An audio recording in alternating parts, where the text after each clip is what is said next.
verifica la procedencia de los recursos extraordinarios que se encuentran tipificados en el Código Civil, en el Código Procesal Civil.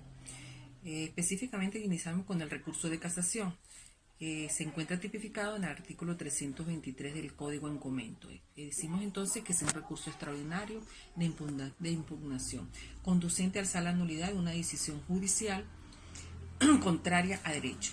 Claro, en efecto, la casación no se pronuncia sobre el mérito de la causa, sino sobre la idoneidad de la sentencia, tanto en el sentido formal como material, es decir, cuando se siente jurídicamente que se ha transgredido la ley.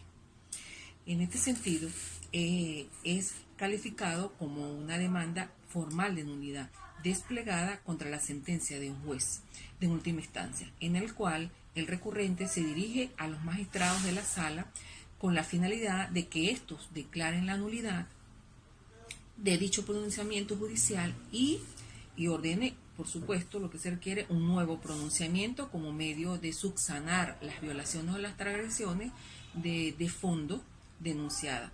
También pudiera darse el caso de anular, abrogar o derogar sin reenvío la decisión por violación de la ley. Entonces, también es meritorio aclarar que no se trata, este recurso extraordinario, el recurso extraordinario de casación, no se trata de una tercera instancia. Cuando podemos verificar el segundo recurso, que es el recurso de nulidad, también está tipificado en el Código de Procedimiento Civil, específicamente en el capítulo 3. Hablar de la nulidad de los actos procesales se establece que los jueces procurarán la estabilidad de los juicios, evitando y corrigiendo las faltas que puedan anular cualquier acto procesal. En este sentido, solo dos casos podrán los jueces declarar la nulidad procesal. Un primer caso, cuando la nulidad haya sido establecida expresamente en la ley, en virtud que el juez no tiene, bajo ninguna circunstancia, la facultad de expresar la apreciación acerca del vicio que afecta al acto y debe declarar sin más la nulidad expresamente consagrada en la ley. Un ejemplo de ello es cuando se ejecuta la citación del demandado para la contestación de la demanda, porque allí se establecen, como bien sabemos, formalidades que deben ser tomadas en cuenta al momento de ejecutarlas. Si se observa, si se evidencia que ya existe algún vicio, el juez debe procurar entonces la nulidad, de acuerdo a lo que está prescrito en el artículo 215 del Código en comento. El otro supuesto es cuando haya dejado de cumplirse el acto de alguna formalidad esencial, como es la validez. De ahí que el juez entonces debe apreciar si la forma o requisito omitido en el acto es esencial para su validez. Debemos decir que la doctrina y la jurisprudencia asientan la falta de un requisito esencial del acto al omitirse la formalidad. En este sentido, se desnaturaliza el acto y le impide alcanzar el fin el cual ha sido establecido por la ley.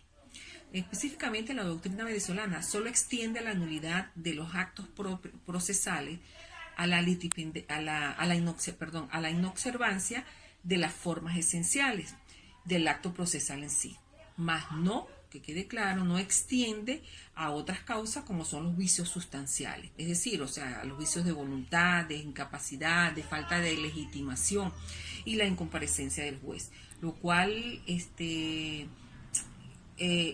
nuestro derecho positivo lo ubica dentro de un sistema diferente. El tercer recurso extraordinario es el recurso de invalidación.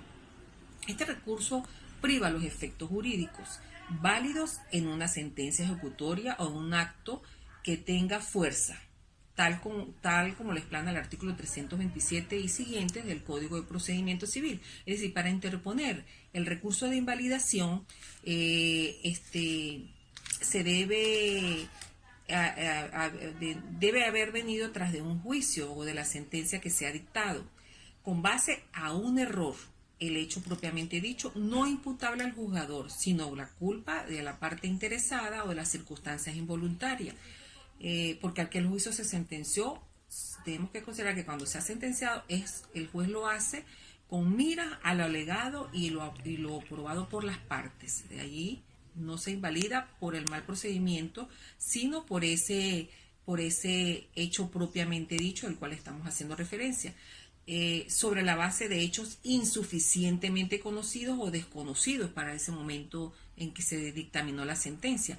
Y se da un recurso que permite demostrar la falsedad del hecho que sirvió de base fundamental al fallo de aquel momento o que dio origen al proceso. Entonces, las causas de invalidación se encuentran más precisamente tipificadas en el artículo 328 del Código de Procedimiento Civil.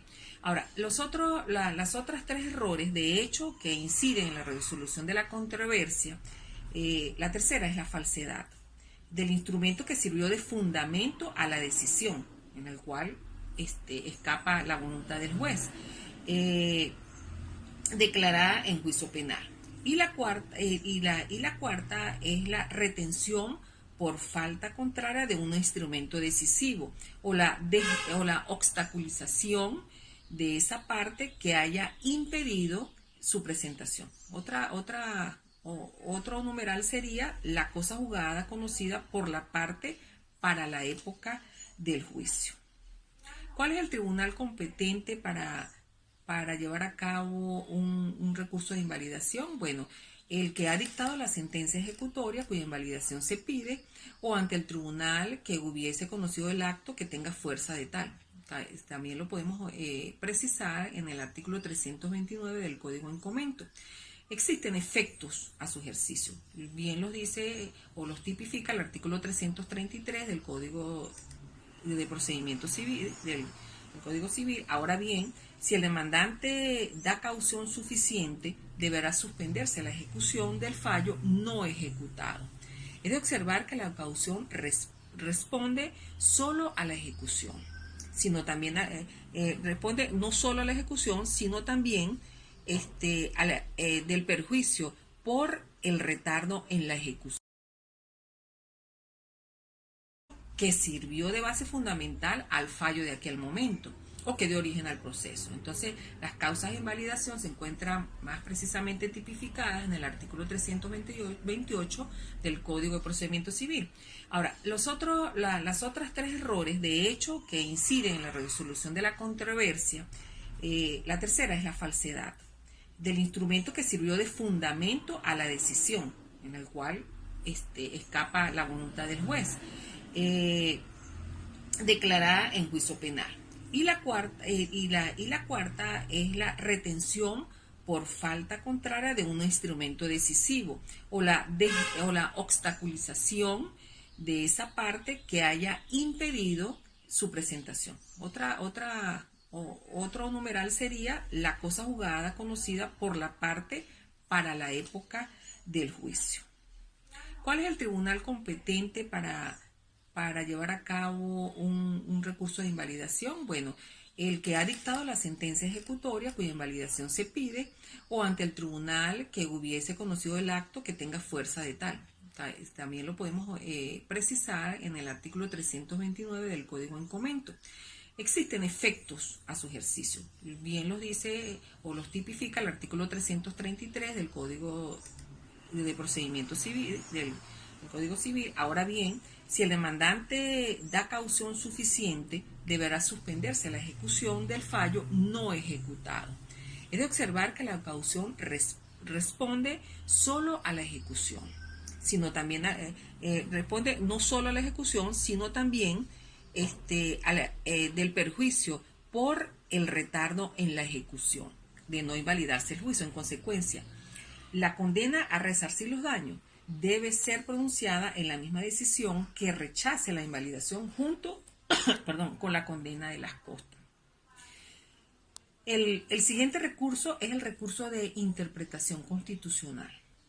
Este recurso viene dado a través del texto constitucional de 1999 en virtud de regular la justicia constitucional producto del conjunto de garantías previstas para conseguir la supremacía de esta ley fundamental, y se ha legislado un articulado, digamos, del modelo difuso de influencia norteamericana con el sistema concentrado ascendente europeo.